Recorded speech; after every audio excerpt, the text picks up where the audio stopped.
Hey, Summit Lake 7th graders, we are going to show you, as your social studies teachers, how to do this interview.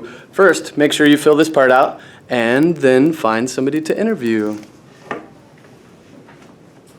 Would you mind stating your name? Yes, my name is Shar Reza. Where were you when you first heard about the 9/11 attacks?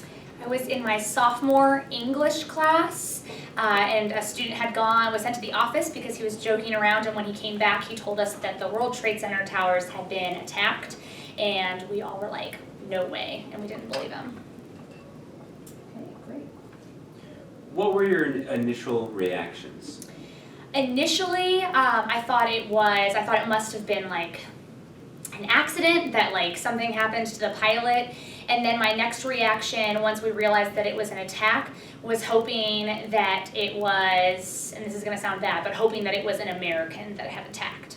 I was hoping that it wasn't somebody from the Middle East, since we had just had some attacks that were similar. Cool. How did the news or TV cover the attacks? And what were your reactions when you saw those television coverage? Okay. So first of all, by the time I got to fourth hour, so second hour is when we found out about the attacks. By the time I got to fourth hour, all of our teachers all had TVs that were carted down to the rooms, and the news was on from the get-go. So the TV coverage was obviously that the announcers had no idea, really the talking heads really didn't know what was going on. And then also for us, it was the shock of seeing people's reactions. It looked like a war zone. Of course, the really tragic scenes of people jumping from the buildings.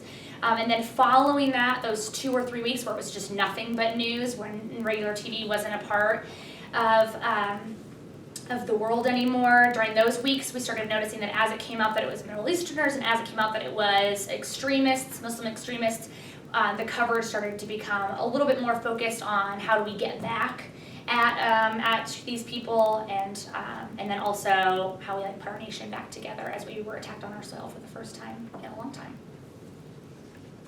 How did the 9/11 attacks impact your life? The 9/11 attacks impacted my life pretty directly. The day that the attacks happened, it was pretty much Osama bin Laden came out pretty much right away and said that he was the one that did the attacks or could take credit for them. My dad, who's from Iran, so Middle Easterner, came home with like a bunch of American flags to post around in our rooms, in our windows, and then in our cars, so that everyone would know that we were American citizens.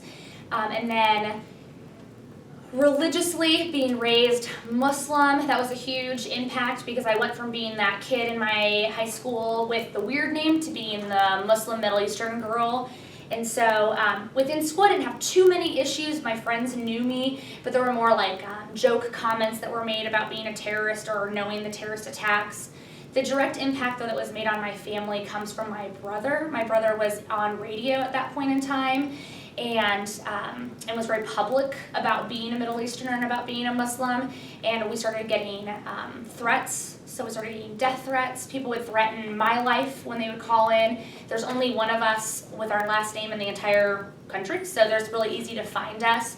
And so we were getting pretty much for, I would say, the first 2 or 3 weeks after the attacks, we would get phone calls nonstop and threatening messages and a lot of name calling. And then on the news, there were a lot of people that were reacting and would say things like, these people should all be put into like camps and everything, kind of like what we did to the Japanese after Pearl Harbor. How has the USA changed in reaction to the attacks in 9/11? So a lot of the stuff that we see commonly is like airport security, and then of course we see the access that the government has to our own records. So if you even buy a house, they can scan your records. If you are text messaging, phones, all of those different Patriot Act laws that were passed that take away a little bit of our liberties for the protection of the nation. And then also I would say a huge impact that's been kind of negative on our country is this Islamophobia that's spread across, where people now only associate this religion with terrorism instead of associating the terrorists just as extremists, not necessarily related to their religion. And I would say those are the biggest impacts. And then of course, you can't forget about the 2 wars that we fought in Iraq and Afghanistan that are somewhat connected to the attacks and how that's impacted our nation. Don't forget to thank the person, whoever you interviewed, and also get their signature on the bottom part. All right,